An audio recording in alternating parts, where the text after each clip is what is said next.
Good morning students, स्वागत है आपका हमारे इस चैनल पे। आज हम स्टार्ट करने जा रहे हैं केमिस्ट्री। केमिस्ट्री या इसका नाम है रसायन शास्त्र।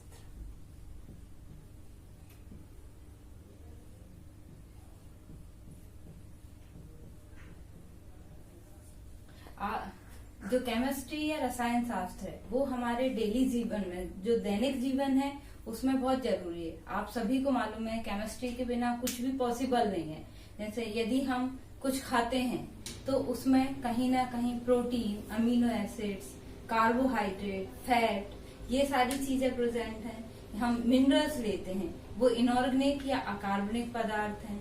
यदि हम कुछ भी कॉस्मेटिक्स यूज करते हैं या जो हम डेली में जो चीजों का यूज करते हैं वो सभी कहीं ना कहीं हमारे किसी ना किसी केमिकल से मिलकर बने हुए हैं और उन केमिकल्स का हम यूज करते हैं। तो स्टार्टिंग जब केमिस्ट्री की हुई या रसायन शास्त्र की हुई तो उस टाइम पर बहुत सारे केमिकल्स थे, बहुत सारे कंपाउंड्स थे जिनका ये डिफ्रेंशिएट नहीं किया जाता था कि कौन सा फिजिकल का है, भौतिक का, रसायन का है, किस ब्रांच को हम इनऑर्गेनिक या अकार्बनिक रसायनों में लेंगे या किस ब्रांच को हम ऑर्गेनिक में लेंगे।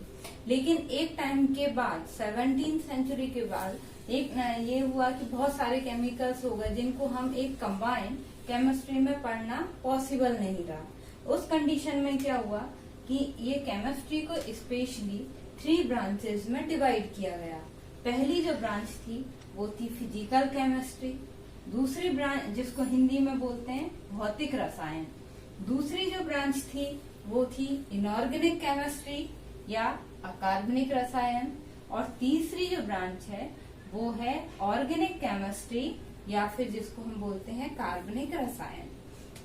अब इनका डिवाइडेशन किस तरीके से किया जाए, तो इसको डिवाइड करने के लिए फिजिकल केमिस्ट्री में जितने भी law and their application, physical में जो अध्ययन किया जाता है, जो भौतिक रसायन में हम अध्ययन करेंगे वो किस किस का करेंगे, लॉ एंड देयर एप्लीकेशन, जो नियम दिए गए और उन नियमों के क्या अनुप्रयोग हैं, मतलब कहाँ कहाँ पर उन नियमों का हम यूज करते हैं। तो नियम और उनके अनुप्रयोग की जो स्टडी की गई, जो अध्ययन किया गया वो भौतिक रसायन में किया गया। दूसरी जो आई वो थी इनऑर्गेनिक केमिस्ट्री। इनऑर्गेनिक केमिस्ट्री में जो अकार्बनिक मिनरल्स पदार्थ थे उन मिनरल्स पदार्थों का अध्ययन किया गया। आपने अकार्बनिक रसायन में, इनऑर्गेनिक में पढ़ा है कि जो केमिस्ट्री है उसको मेंडलीव की पीरियोडिक टेबल और उसके बाद अपडेट होकर आई मॉडर्न पीरियोडिक टेबल, जो आवर्त सारणी है वो आवर्त सारणी में हमने उनको रखा हुआ, उन एलिमेंट्स को रखा हुआ है जिसमें कई नॉन मेटल्स भी हैं, मेटल्स भी हैं, मतलब कि अधातु भी हैं, धातु भी हैं। उन सभी की पीरियोडिक प्रॉपर्टीज मतलब आवर्ती गुण।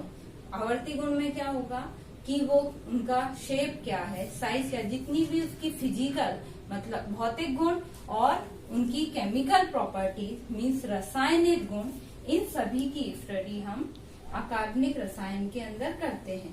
प्लस जो एलिमेंट्स हैं वो किस तरीके के कंपाउंड्स का या यौगिकों का निर्माण करते हैं, वो सभी पीरियोडिक प्रॉपर्टी और study of element and their property, जो तत्वों का अध्ययन और गुण है, वो सभी इन सारी चीजों को कंबाइंड रूप में हम अकार्बनिक या इनऑर्गेनिक केमिस्ट्री के अंदर इसकी स्टडी करते हैं।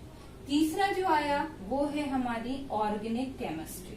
ऑर्गेनिक को हिंदी में बोलते हैं कार्बनिक रसायन। ऑर्गेनिक केमिस्ट्री के अंदर स्टडी जो की जाती है या जिसके बेस पर उसको डिवाइड किया गया वो था study of carbon compound. Carbon से बने हुए कंपाउंड्स का या कार्बन यौगिकों का जो अध्ययन है वो सभी किया जाता है ऑर्गेनिक केमिस्ट्री में। तो इसमें कार्बन और कार्बन से बने हुए डेरिवेटिव्स मतलब कि जो उसके व्युत्पन्न हैं। आपने सुना होगा कीटोनिक ग्रुप CO, ये कार्बन का व्युत्पन्न है। C double bond OH aldehyde, ये कार्बन का व्युत्पन्न है। जितने भी फंक्शनल ग्रुप हैं लगभग कार्बन से बनने वाले, वो सभी किसमें आते हैं, सारे फंक्शनल ग्रुप की स्टडी, इनकी फिजिकल प्रॉपर्टीज यानी भौतिक गुण, इनकी केमिकल प्रॉपर्टीज दैट मीन्स और रासायनिक गुण, इन सभी का यूज या इन सभी की जो स्टडी होती है वो आती है हमारी ऑर्गेनिक केमिस्ट्री के अंदर। इसमें बेसिक जो होता है या बेसिक यूनिट है वो है कार्बन और हाइड्रोजन। कार्बन और हाइड्रोजन से बने हुए जितने भी हाइड्रोकार्बन हैं, हाइड्रोकार्बन मतलब एल्केन, एल्कीन, एल्काइन, ये सभी होते हैं हाइड्रोकार्बन। तो इन सभी का जो अध्ययन है वो अध्ययन हम किसके अंदर करते हैं, कार्बनिक रसायन या कार्बनिक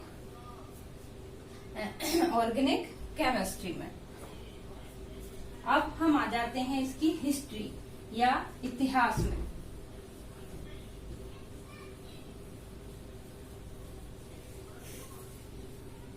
हिस्ट्री में पहले यदि देखा जाए उसमें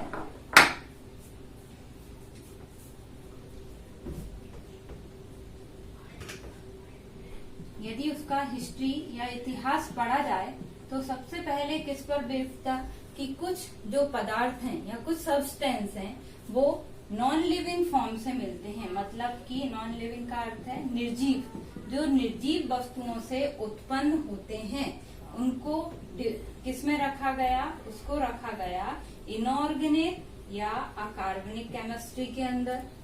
और जितने भी लिविंग थिंग्स हैं, जितनी भी जीवित वस्तुएं हैं जो जीवित वस्तुओं से उत्पन्न होते हैं, जैसे प्लांट्स या एनिमल्स, पौधों या जंतुओं से जो उत्पन्न होते हैं, उन सभी को किसके अंदर रखा गया, ऑर्गेनिक केमिस्ट्री के अंदर।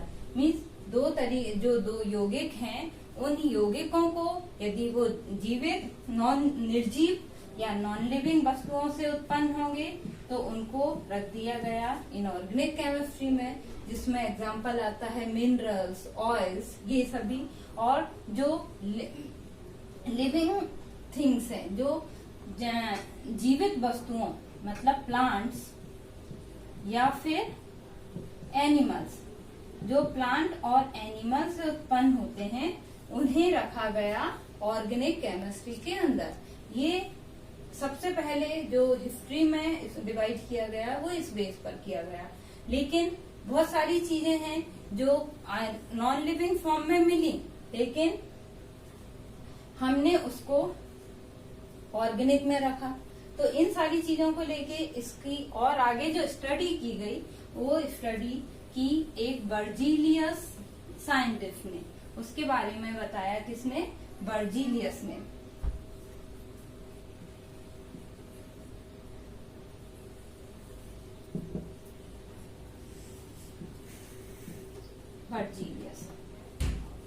बर्जीलियस ने क्या बोला, बर्जीलियस एक साइंटिस्ट थे, उन्होंने ये बोला कि कार्बनिक यौगिक जो ऑर्गेनिक कंपाउंड हैं वो एक विशेष शक्ति की उपस्थिति में बनते हैं।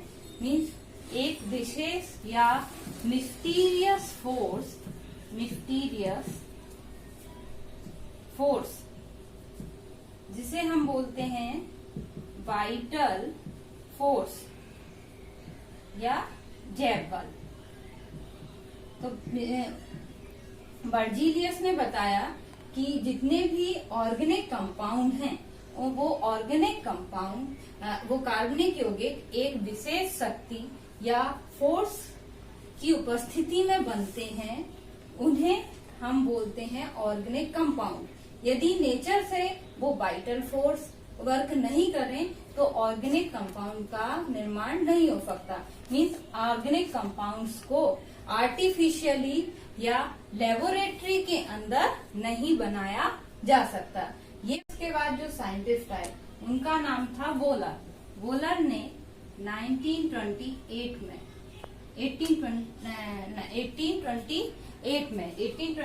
इन्होंने अपना एक सिंथेसिस दिया जिसको हम बोलते हैं वोलर सिंथेसिस। वोलर भी बर्जीलियस के ही स्टूडेंट थे। इन्होंने जो बर्जीलियस के स्टूडेंट थे, इन्होंने क्या किया कि अमोनियम सल्फेट और पोटेशियम साइनेट को जब रिएक्ट करवाया तो अमोनियम सल्फेट और पोटेशियम साइनेट दोनों रिएक्ट करके अमोनियम साइनेट का फॉर्मेशन किया, जो कि एक इनऑर्गेनिक कंपाउंड था। और ये इनऑर्गेनिक कंपाउंड जब रीअरेंज हुआ तो ये रीअरेंज होने पर यूरिया में कन्वर्ट हो गया।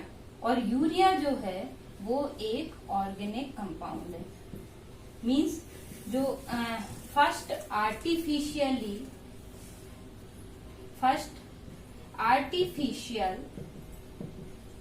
लेबोरेटरी ऑर्गेनिक कंपाउंड जो होगा वो कौन सा है? Urea. First artificially organic compound urea बना, जो अमोनियम सल्फेट और पोटेशियम साइनेट के फॉर्मेशन के टाइम पर इसका फॉर्मेशन हुआ। और इसको पहली बार आर्टिफिशियली बनाया गया और ये एक ऑर्गेनिक कंपाउंड है। तो इसका मतलब क्या हुआ कि बर्जीलियस ने बोला कि ऑर्गेनिक कंपाउंड्स का फॉर्मेशन लेबोरेटरी में नहीं हो सकता, वो केवल कुछ मिस्टीरियस फोर्सेस की प्रेजेंस में ही होता है। लेकिन उसके बाद जो नेक्स्ट साइंटिस्ट है वोलर, और वोलर ने बोला कि आर्टिफिशियली भी हम ऑर्गेनिक कंपाउंड का फॉर्मेशन कर सकते हैं। लेकिन अब हम यदि पढ़ते हैं मॉडर्न ऑर्गेनिक केमिस्ट्री, तो मॉडर्न ऑर्गेनिक केमिस्ट्री में मॉडर्न ऑर्गेनिक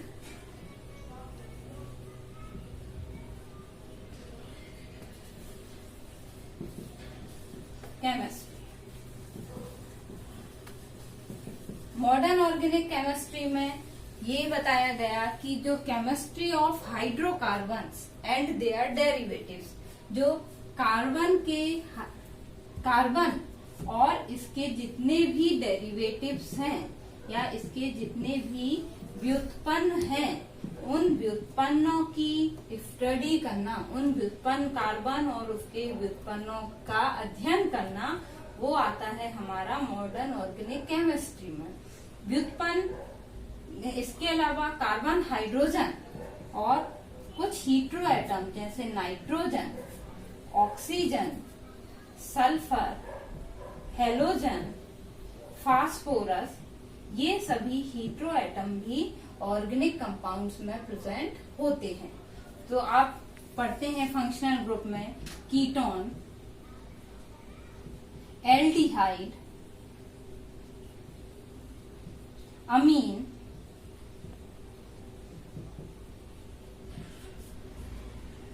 एल्कोहल,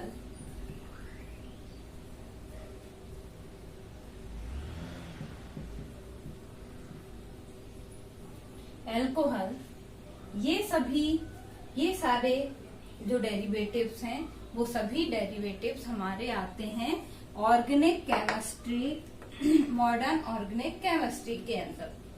ये तो हुआ हमारा केमिस्ट्री का जनरल इंट्रोडक्शन।